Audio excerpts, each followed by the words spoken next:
আহ! এত ক্ষুধা লেগেছে, যদি কিছু খেতে পারতাম। বাঘ ভাই, কেমন আছো? নদীর এপারে আসো না, এখানে অনেক মাছ আছে। হুম, তুমি কি সত্যি বলছো নাকি আমাকে ফাঁদে ফেলতে চাও? না না, আমি এখন ভদ্র কুমির। তোমার মতো রাজাকে কে ফাঁদে ফেলবে?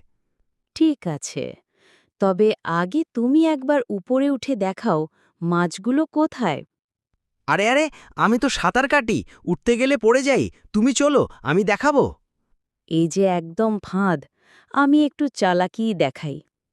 ঠিক আছে, তাহলে তুমি আগে মুখ খুলে থাকো, আমি তোমার পিঠে পা দিয়ে নদী পার হব। আহা বাঘ ভাই, তুমি তো খুব চালাক।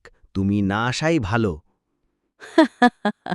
শুধু দাঁত থাকলেই রাজা হওয়া যায় না, বুদ্ধি থাকতেও হয়।